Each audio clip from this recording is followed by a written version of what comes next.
not going to do hello. All right, Sharon's not in it. And we need to slide it back. There we go. There we go. There we go. Are we live on Facebook too?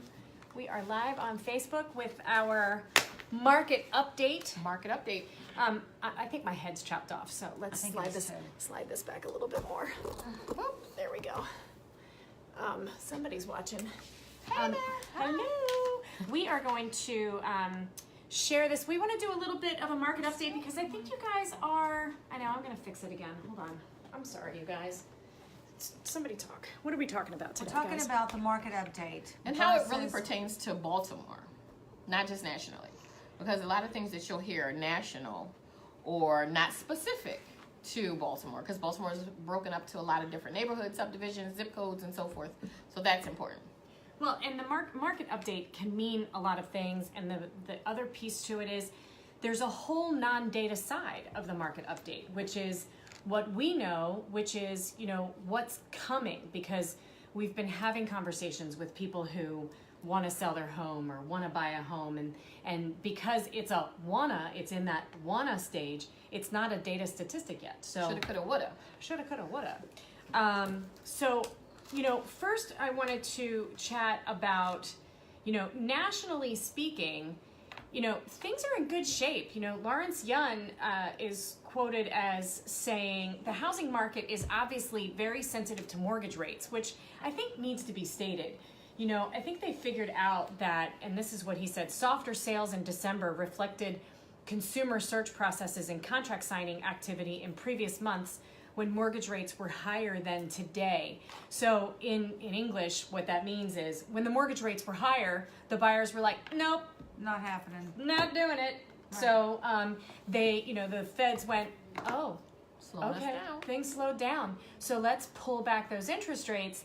And really the market responded incredibly. And so if you look at statistics for January and even December, you know, a lot of the lagging inventory that had, because of things have gone soft, that's been, you know, to use it's been absorbed or purchased, sold, it's been transferred. So it's very, very interesting to see how sensitive the market is, and that's on a national scale. You know, Freddie Mac is saying that total home sales are expected to slowly regain that momentum, increasing to 6 million in 2019 and 6.14 million in 2020. So, I mean, that's a lot of home sales. A lot of homes. Yeah. And that ties directly into the interest rates, like she said. When the interest rates are higher, affordability is less. So when you want to buy a house, if you want to buy a car, if you want to buy anything that you have to pay interest on, of course, the interest rate, the higher the interest rate, it changes your affordability. So smart people want to make sure that they're buying at the right time and when interest rates are good, and they're good right now. So we'll start to see the increase for a lot of different reasons, and that's what the market update will tell you. But what about the inventory? So talk to me and talk to our viewers about what's going on with the inventory right now. So it's interesting because it's tight, but not everywhere. True. So, you know, it's very, very specific. And so, you know, I know that a lot of realtors are probably coming at you with market updates and so forth and so on. And I think that most of the people watching this understand data is malleable. And so you can spin data, you know, to make it sound one way or the other. Right. Or to benefit you. We're going to give it to you straight. We're going to give it to you straight. And the unfortunate thing is the data's not straight. So, you know, you can, what you just looked up the statistics in Baltimore City. What's Baltimore City? I mean, and again, not all is good. It's not all good news. And this is why it's super important. If you have a favorite realtor, call us. We'll give you the straight and skinny on your particular neighborhood. But for example, not great news is There's some areas in the city where we were just looking, and even I was surprised at the statistics. It says that Canton is down 33%. Now, before you go and get sad. No. Tell them what that's what I was about means. to say. Before you get sad, it's down over what we did last January versus this January. I know we're in February. February statistics haven't come out yet because February is not over. So forgive us for being a little behind, but this is what statistics are based on, closed months. So the numbers in Canton were 33% down versus last January. Not over the whole year, not over, all of 2019 because we haven't gone through that yet. Just that 1 month. Now, that's for a lot of different reasons. But before we get to those reasons, we can look at some of the other neighborhoods, what do we have? Hamilton area, Northwood area, where there's a lot of renovations in the 100 to 200,000 price points. Those areas are up anywhere from 15 to 20% because it's a lot of flipping and stuff happening over there. And when I say hopefully they were all great jobs, let's not look at the word, but so it changes literally zip code to zip code and sometimes within blocks to blocks because the city is complicated. So just make sure that when you get these statistics and you hear us, don't focus in on just the numbers, but let's focus in on how it affects your actual life, your actual property. So give us a call for more specific details on your neighborhood because some of them are really, really good. But again, it's only based on a 1 month snapshot that we're looking at for 2019 so far. Well, give us an idea of one that's increased where the sales are up. Well, like for example, in Baltimore County, in the Phoenix area, again, from a data perspective, it's saying that the average sold price in Phoenix from January of 2018 to January of 2019 increased 59%. However, you have to understand, while Phoenix is a huge area, it's like a massive zip code and covers like a lot of miles. It also covers a whole huge wide range of zip code of price ranges, anywhere from that $400,000 price point all the way up to well over $1 million. And it might just be happen to be what sold then versus what sold this year. And it doesn't actually have anything to do with the averages. So, that's where one of those data, because we had a listing on the market last year that took actually we had 3. And one didn't sell and one did sell, but they took a while. And the buyers are very discerning. So that was pretty interesting. Yet in Towson and Timonium, honestly, the year over year is flat. If anything, if you want to be very specific about it, it's 1.5% down average sales prices between 2018 and 2019. Now, if we look at the number of sales, You can't see what it says. year over year, it just says somebody's watching. Oh, I thought it said something else. Oh, it says Randy Lynn is watching. Hey, Randy Lynn's watching. Hey, Randy Lynn, how are you? The statistics say that places like Hamden are up, Catonsville are up. These are average. You're talking about the median sold price, right? Yes. Okay. Because if you look at Baltimore County, the number of sold listings in January are actually down 11% from last year. So last year, January closed in all of Baltimore County 627 listings. But in January of this year, we only closed 500. Oh, somebody must want to buy or sell a house. It is. It's one of my favorite people. In January of this year, we only closed 557 deals. So that's an 11% change downward. But what that also says is that there's less inventory to buy. Yeah, in my the city opinion. it went down about 10%. Correct. Yeah. Right. So, everything is, the number of sales are down that's just the number of sales, not the price ranges, the number of sales. So this is why statistics are just such an interesting. Because you can spin it, and you can also spin it any way you want to spin it too. Exactly. You can make it look worse or look better than it is. You can. Now, one of the things that I've been talking about for about the last 6 months is something I call my bottleneck theory. And it's a little bit of a historical. And so, you have different price ranges with different kind of sections of buyers. You've got first-time home buyers, you have second-time home buyers, and then you tend to have like, okay, well, I'm now an empty nester, or I wanna downsize. I want to downsize. I want to go from my big house down to the other house. And so, what you have to understand is typically the people who are wanting to or able to buy now bought their existing home, 10-ish years, 10, 10 to 15. 12 years ago. Well, it's 2019. What was 10 years ago? 2009. So if they bought their home in 2007, 8, or 9, and they're trying, and they've just now regained the equity, Or tapped into if it. any, Yeah. that they're able to use to make that purchase. Exactly. Or And to so, just get out. Because sometimes just being able to get out without having to bring money to the table is a thing. exactly, because I mean, again, some people, it happens, and people have bought homes, and it And unfortunately it's not their fault. and it's not their fault. It's never your fault. But we've got, so if you think about that, you've got this block of people, and it's typically in that $250 to about $450-ish price range, that they own their homes, but it was their first home. They may have bought at a time where their value took a nosedive.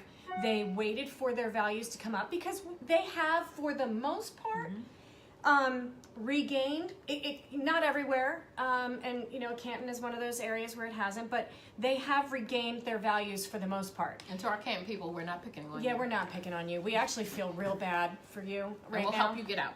We'll talk about it. We'll make a plan. But they've regained their value, and so they're like, okay, I want to move. Maybe they had wanted to move for the last 4, 5, 6 years, but they couldn't because the value wasn't there. They put money into their homes that they're probably not going to see back, and they want to buy up. They want to buy in that 5, 6, 7, 8, maybe plus range, because they can. They have the job, the income, and the qualifying, but they have no equity in their current house.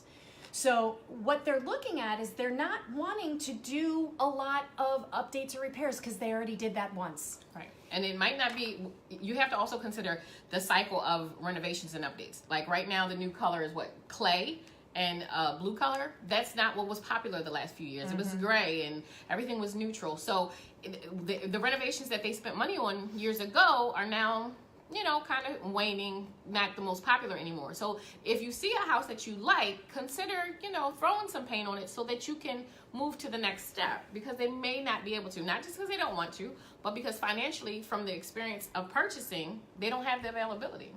Yeah. And so, when you are considering putting your home on the market, again, super important to listen to your preferred real estate professional about what kind of updates or staging will get you the most dollars, because the buyers are really very discerning.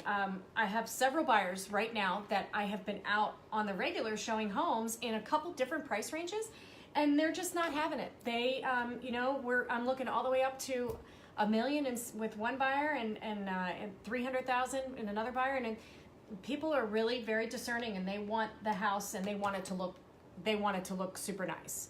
Now, I wanted to just put it out to our viewers. If you're local and you have a question about a particular area, we actually have the statistics up. We can tell you any statistic you want. We've got all of them. Yep, there she is. Can you see? There's with the statistics. So There you we can clear that up. The outlook for this year is looking really, really good. They're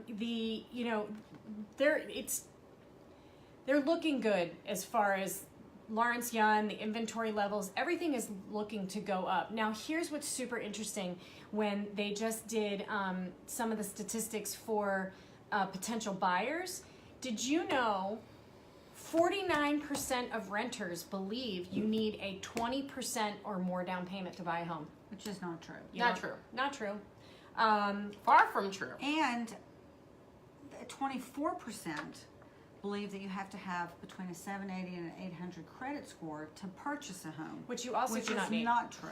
Not true. Because the average is 700, the highest is the 700 to 749. That's the most people that Are are buying buying homes. homes right now. Yeah, yeah. And if you are considering, with the interest rates coming down, we're very much, we want people to buy homes, because buying a home, as much as the market did some funky things in the late 2000s, I don't imagine, and people have asked me this, because I think that's the other piece to it, Afraid of the is market people crash. are a little bit afraid. It was tough back then, and I think that if you look at the new crop of first-time home buyers, you know, those 22 to 27-year-olds, 10 years ago, plus years ago, were They there watched their parents suffer. They did. But here's the thing. That wasn't good for the economy. It wasn't good for housing. It wasn't good across the board. And nobody's going to let that happen. Nobody, again. right. We don't want that to happen. We learned from that mistake. And what we can do differently is be cautious and watch. If something is doubling in such a short period, then slow down. Then we have to slow down. And we have been market correcting ourselves. Just like we talked about earlier, the interest rate has corrected because we see the halt, we see the gains, and we try to balance those in the market. So if you are a buyer and you still think that, what is it, 29% of that 49%. 49%, I'm sorry. You can get anywhere from a 0 down payment to 3 to 5%. 5% conventionally, we have tons of options. So don't let those statistics, if I can get the word out, fool you. Yeah. We can get you in. So again, remember, it's it's like price bracket dependent and neighborhood dependent. And so, you know, call your favorite realtor, call us. We'd be happy, even if you're just curious and you just want like an analysis of your home, you know, feel free to comment on this video. If you know anybody that is considering and you're curious or you're kind of confused, is because you're going to hear all different realtors and statistics and economists from all over talking about this or that. I mean, you know, again, I've got realtor friends out in California. They're like, oh my God, the market has slowed down. You know, another slide said, you know, the bulk of the country is still selling their homes in under 60 days. That was interesting. Except for like Montana. And North Dakota. And that's probably because it takes like 3 hours to show one house. So, exactly. Alaska was another one. Oh, was it? Oh, Alaska was there too. So, you know, nationally speaking, I think we're in a really good position. Specifically, you know, don't take it for granted that people are talking about how great the market is. It is good. You have to make sure you play your cards right and get good, solid advice. Really review the details and the statistics that are specific for your neighborhood. Get a solid marketing plan, and find an agent who's going to work their That's what I tail was off. going to say. Plan like you plan anything else. If you're going on vacation, you don't just pack your clothes. Well, sometimes you do. But anyway, you know what I'm saying. You have a destination. You have what you want to do. It's the same in housing. If you want to sell or buy, let's sit down with a professional and make a plan, because that will get rid of all the headaches. I think so. All right. If you guys have any questions, you know where to find us. Send us a message. Comment us below. Give us a call. Comment below. Hit share the like the video. button. Yes. Oh, yeah. Give us some love. Heart it up. If you guys liked this video and you want to see more. Oh, you know what else? Feel free to post or send us a message if you have like a topic you'd ever want us to talk about. We're probably going to do a market update once a month or so, just to kind of give you guys a sense of what is happening in the market. But if you guys would like to if you're curious about title insurance or a home warranty or anything else, we are happy to cover that topic for you guys. And we'll bring up somebody in. Just like I said, there's a lot of financing options. If you want a lender, we'll grab a lender and put them on, just so you can know and make a plan. Make a plan. All right, you guys. Hey, stay safe and warm tomorrow. Don't forget your toilet paper, bread, and what's the other thing? Oh, milk. Milk. Because it's going to snow. It's going to snow. So we'll check you out later. All right, bye, y'all. Bye. I can't reach it. I'm not in charge of that part.